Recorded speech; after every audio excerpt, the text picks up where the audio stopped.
What's the meaning of bomber jacket?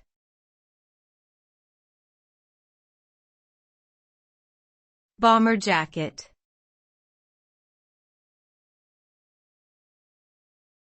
Bomber jacket.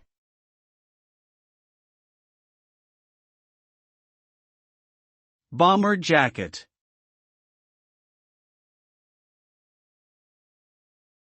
Bomber jacket.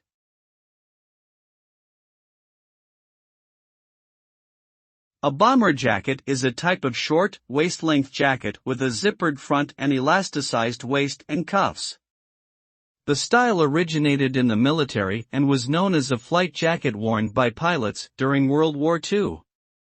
The jacket became popular in civilian fashion during the 1950s and has remained a classic style ever since. It is usually made from leather or nylon and has a simple yet rugged design that is both practical and fashionable.